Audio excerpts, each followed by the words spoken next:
So, here's the deal. I'm Emma. Just your average 26-year-old who crunches numbers for a living. Not exactly the stuff of fairy tales, but it pays the bills. Married to Jake, a guy who's managed to stick it out as a college teacher without losing his mind.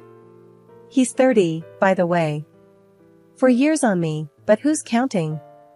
We've got this cozy little setup, our own place, away from the world's drama. Or so I thought.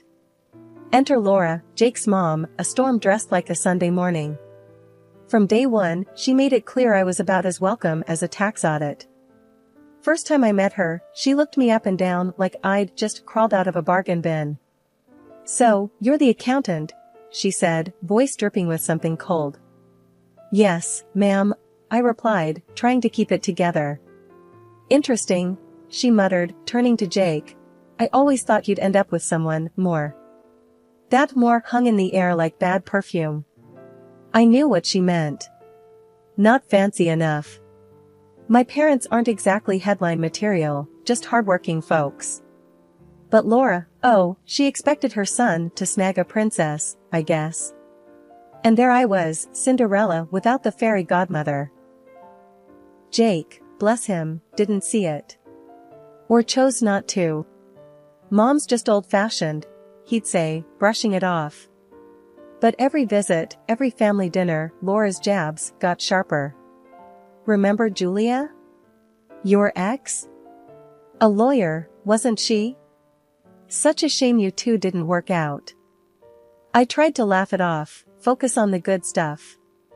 Like how Jake and I were building our own little world, job stability, a house, planning for a future together. But Laura's words, man, they stick to you like gum on your shoe. One day, we're over at their place for dinner. Laura's laying it on thick, praising Jake's accomplishments, how he's a shining beacon for the family. Then, with a smile that could freeze hell over, she turns to me. "And Emma, still playing with numbers, I see. How quaint." Jake finally piped up, "Mom, come on. Emma's doing great at her job." But Laura just waved him off. "Yes, yes, of course. We must all do what we can, I suppose." It was like living in a sitcom where you're the only one not in on the joke. Jake kept telling me to ignore her, that it didn't matter what she thought. Easy for him to say. He wasn't the one getting the verbal side-eye every time we crossed the threshold. I started dreading those visits, the tension, the backhanded compliments. It was like walking into a minefield, blindfolded. But I sucked it up, for Jake. Love makes you do funny things, like tolerate a woman who wishes you were anyone but who you are. So, that's the scoop. Emma, the unsuitable bride, according to the queen bee herself. Living the dream, one snide remark at a time. But hey, at least it's our dream, right? And no high and mighty mother-in-law was going to take that away from me.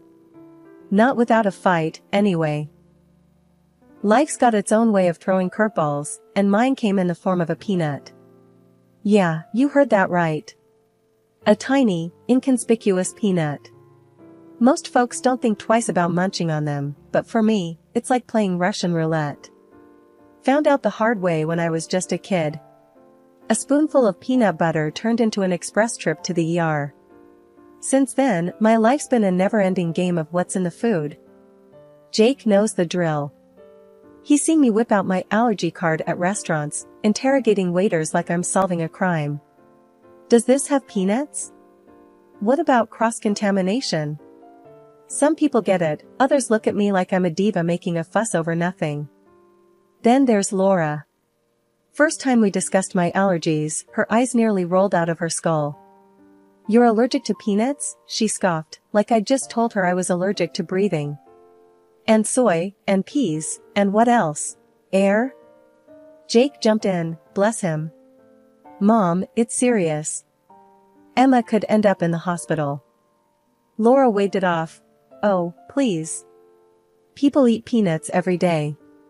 It's all in your head." I wanted to retort, but Jake squeezed my hand under the table, a silent plea to let it go. I let it slide, thinking it was a one-off.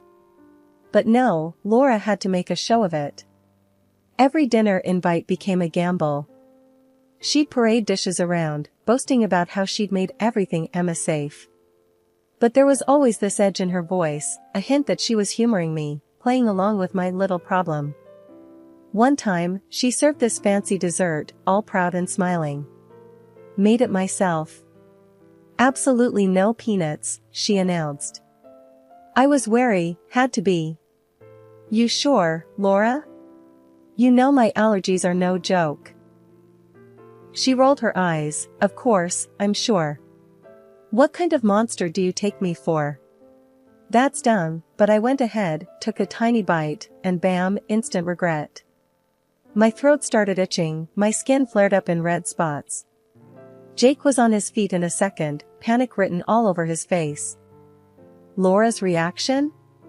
Oh, must have been something else. You're always so dramatic. Dramatic? I was frantically fishing for my EpiPen, feeling like my throat was closing up. Jake was furious. This isn't a joke, Mom. Look at her. But Laura just stood there, a mix of shock and stubborn denial on her face. After that incident, Jake and I laid down the law. No more meals at Laura's if she couldn't take my allergies seriously. It was a whole thing. Jake arguing with his mom, me feeling like a burden, the whole 9 yards. But the kicker? Laura still acted like I was making it all up, like my allergies were a personal attack on her cooking or something. It's always something with Emma. I overheard her telling Jake one day. Can't eat this, can't eat that. How do you live like this? Jake, ever the peacekeeper, tried to explain it wasn't a choice, that my allergies were as real as it gets. But Laura, she just didn't want to hear it. Stubborn as a mule, that one. So yeah, peanuts. Who knew something so small could cause such a big ruckus? But here I am, living on the edge, one snack at a time. And Laura? She's still convinced I'm just being difficult. But hey, what's life without a little drama at the dinner table, right? Laura's visits to our place became more frequent than a bad sitcom rerun, each one with its own set of digs and jabs. It was like she had a checklist of ways to make me feel small, and she was ticking them off one by one. One afternoon, she dropped by unannounced, as was her style, catching me in the middle of my weekend relaxation mode, sweatpants, no makeup, and the house, well, lived in. Oh, Emma, she sighed, stepping over a pile of magazines I hadn't gotten around to sorting. I see we're still embracing the casual approach to housekeeping. I bit back a retort, counting to 10 in my head. Just enjoying my day off, Laura. Want some coffee? She waved off the offer, her nose wrinkling as if she'd just walked into a landfill. I'll pass. I doubt you have anything that hasn't expired. As I boiled water, out of spite more than anything, I couldn't help but feel the sting. You know, not everyone measures their worth by how clean their countertops are. Laura sked, eyeing the living room with disdain. It's not about worth, Emma. It's about taking pride in your home. But let's not pretend you'd understand that. The barbs were getting old, but what really got my goat was when she started in on more personal stuff. Stuff you don't just throw around in casual conversation. You know, Jake told me you two are trying for a baby, she began, her tone laced with something I couldn't quite place. Concern? Doubt? I just hope for your sake it doesn't inherit your propensity for health issues. I nearly dropped the kettle. Excuse me? Laura shrugged, a master of feigned innocence. Well, it's just that with your allergies and whatnot, it's a wonder you can function. Can't be too careful these days. The insinuation was crystal clear, and it hit like a sucker punch. My hands trembled with a mix of anger and hurt. My allergies have nothing to do with my ability to have a healthy child, Laura. Oh, darling, of course they do. But don't worry, she patted my arm with a coldness that could freeze hell. I'm sure there's still hope for you. Maybe. I was seething, every fiber of my being wanting to lash out, tell her off, defend myself and my future kids from her baseless judgments. But before I could formulate a response, Jake walked in, the picture of oblivious jeer. Hey, what's up? Mom, Emma, everything okay here? Laura transformed, the Ice Queen melting into a semblance of warmth. Just having a little chat with Emma. You know, girl talk. I looked at Jake, my eyes screaming for him to see through the charade. But as usual, he missed the silent cues. Cool, cool. Mom, you staying for dinner? The rest of the visit passed in a blur of forced civility and biting my tongue. After Laura left, I turned to Jake, the frustration and hurt bubbling over. Do you not hear the things she says to me? About us? Jake, ever the peacemaker, sighed. Emma, you know how she is. Just let it go, all right? It's not worth the stress. Not worth the stress? I echoed, incredulous. Jake, she's insinuating our child would be better off not being born. How is that not worth getting upset over? He didn't have an answer, just the same tired line about forgetting and moving on. But some things, some words, they stick with you, echoing long after they're spoken. And forgetting? Not as easy as it sounds. Life, as it turns out, has a funny way of throwing you for a loop when you least expect it. And sometimes, it's not a curveball, but a surprise so big, it knocks the wind right out of you, in a good way, mostly. I found out on a Tuesday. The sun was doing that thing where it's not quite ready to set, but you know it's thinking about it. I'd been feeling off for a bit, nothing major, just off. Enough that I grabbed one of those tests from the pharmacy. Just to rule it out, you know? So there I was, in our bathroom, staring at this little stick that had the audacity to change my entire world in the span of 3 minutes. Positive. I blinked. Looked again. Still positive. Jake. My voice echoed off the tiles, a mix of panic and something I couldn't quite place. He was there in a heartbeat, the worry lines on his forehead already in full display. What's up? Everything okay? I handed him the test, my hands shaking. Does this look positive to you? He took it, squinting at the tiny window before his eyes shot up to meet mine. Holy. Are you? Is this? Yeah. I managed, a laugh bubbling up from somewhere deep inside. I think we're having a baby. The silence that followed was heavy, filled with 1,000 unsaid things, until Jake wrapped me in a hug so tight I thought I might burst. This is amazing, Em. We're gonna be parents. Parents. The word felt foreign on my tongue, too big for me to fully understand just yet. But then, the reality of our situation crept in, the shadow of Laura's words lurking in the back of my mind. How would she react to this news? Would she see it as a miracle or just another thing to criticize? I voiced my fears to Jake, his arms still wrapped around me. What about your mom? You know what she's been saying. He pulled back, looking me straight in the eyes. Forget my mom, okay? This is about us, our family. We'll deal with her when we have to. Easier said than done, but in that moment, with the setting sun casting a warm glow around us, it felt possible.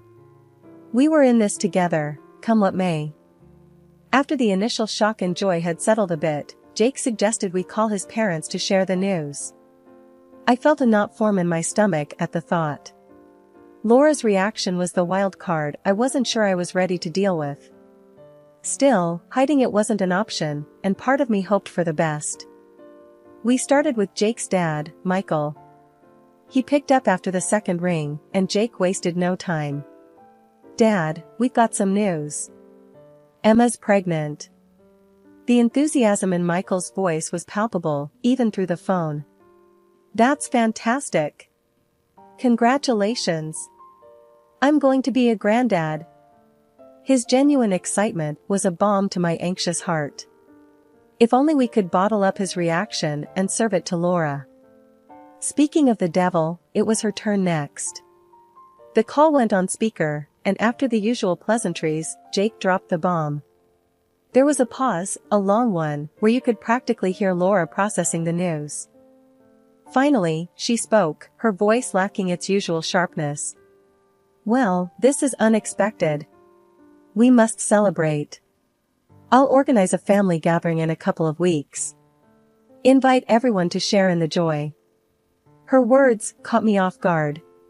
Was this the same Laura who critiqued my every move, who doubted our future happiness? Jake, however, didn't skip a beat. That sounds great, Mom. We'll be there. I nodded in agreement, though no one could see it. What else could I do? Despite my reservations, this was an olive branch, wasn't it? Or a well-disguised thorn bush. Only time would tell. As we hung up, Jake was beaming, caught up in the excitement of becoming a dad and perhaps, naively, the hope that his mother's reaction signaled a change of heart. Me? I was more cautious, the skepticism a hard shell to crack. As I lay in bed that night, Jake's steady breathing a comforting rhythm beside me, my mind raced. What would this family gathering hold?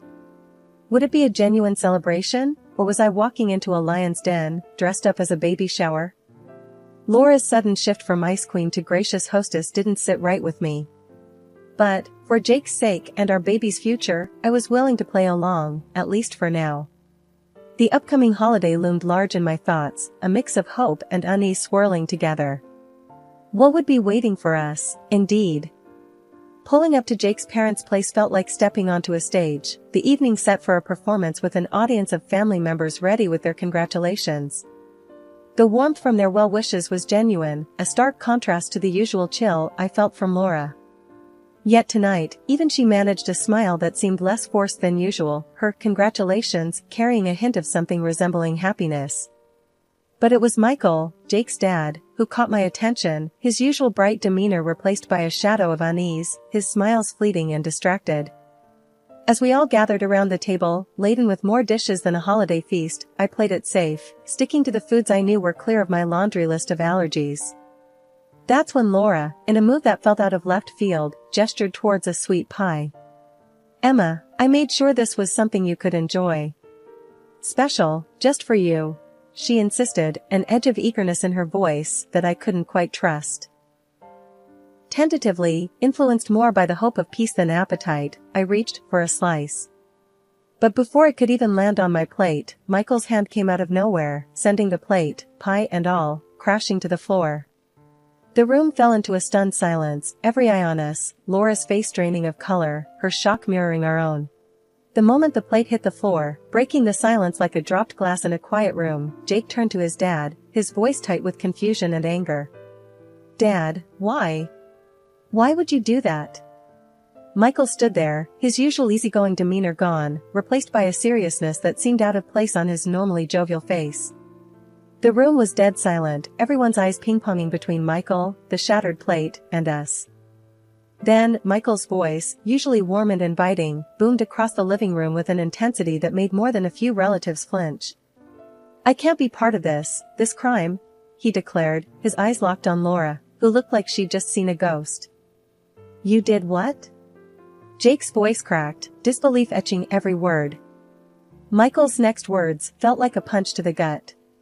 He pointed squarely at Laura, picked out and made dishes with peanuts and other stuff Emma can't have. She knew. She hoped it would hurt Emma, maybe even cause her to lose the baby. The silence that followed was suffocating. All eyes slowly turned to Laura, whose face had drained of color, then flushed a deep red, caught in the act by her own husband's admission. Laura, for once, seemed at a loss for words, her usual quick comebacks and sharp tongue nowhere to be found. The room felt frozen, the air thick with shock, disbelief, and a growing sense of outrage.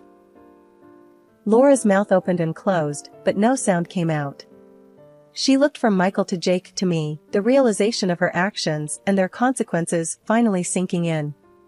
The rest of the family started murmuring among themselves, the initial shock giving way to a chorus of disapproval and disbelief. Words like unbelievable and how could she bounced around the room, painting Laura as the villain in her own home. As for me, I stood there, rooted to the spot, the gravity of what Michael had revealed weighing heavily on me. The thought that Laura would go to such lengths, that she hated me so much she would risk my health, my baby's life, to get rid of me, it was too much to process. In the aftermath of Michael's shocking revelation, the room was enveloped in a stunned silence, broken only by Jake's incredulous and angry voice directed at his mother. Mom, why do you hate Emma so much?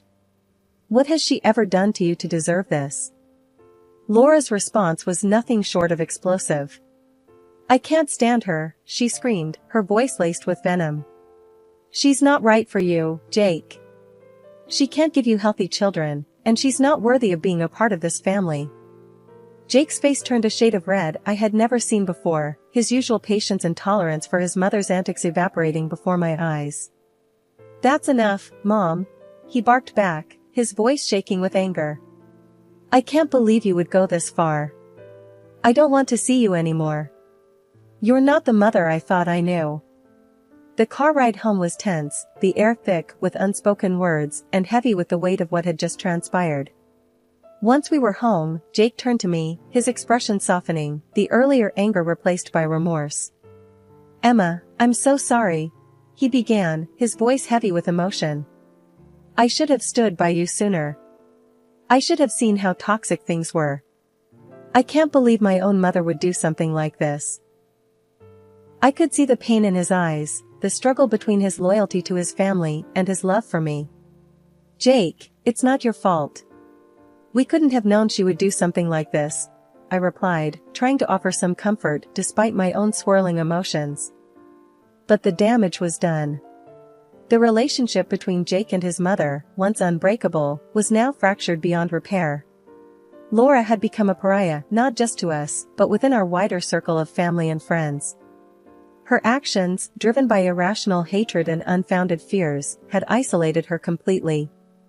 Michael, who had stood up and revealed the truth at the risk of his own marriage, eventually found it impossible to stay with Laura. The divorce wasn't immediate, but it was a foregone conclusion. Living with someone capable of such malice, who had plotted against their own unborn grandchild, was more than he could bear. Life, as they say, finds a way to march on, dragging us along for the ride, ready or not. After the storm settled, Jake and I found ourselves back in the rhythm of our daily lives, but with a newfound appreciation for the quiet moments of peace and an eagerness for the future, especially with our little one on the way. Michael, Jake's dad, became something of a fixture around our place. His presence was a balm, his willingness to help out around the house and his excitement about becoming a granddad were infectious. It was nice, having him around, feeling like we were building a new kind of family unit, one built on mutual respect and understanding rather than obligation and expectation. We're really doing this, huh? Jake would say, hands resting on my belly, a smile playing on his lips. We're going to be parents. Yeah, I'd reply, the reality of it all washing over me in waves of joy and nervous anticipation. We're going to be great, you'll see.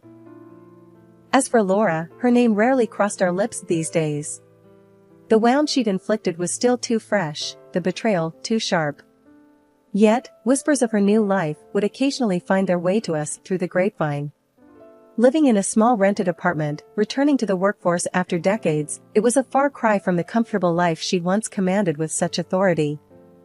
I'd be lying if I said I felt sorry for her. There was a time when I might have, when empathy for her situation would have come naturally. But after everything, sympathy was a hard sell. The choices she made, the malice with which she tried to tear our little family apart, it was unforgivable. It's a shame, really, Michael would say on occasion, a distant look in his eye. She made her bed, though. Yeah, Jake and I would agree, the subject quickly changing to more pleasant topics. There was no joy in dwelling on Laura's downfall. Our focus was on the future, on the arrival of our child, on the family we were building together, one filled with love and devoid of the toxicity that had once threatened to consume us. We've got each other, Jake would remind me, his hand finding mine, a silent promise of support and solidarity. That's all we really need. And he was right. As we waited for the birth of our child, hope was a constant companion. Hope for health, for happiness, and for a future where the shadows of the past were just that, shadows, faint and inconsequential against the brightness of our new beginning.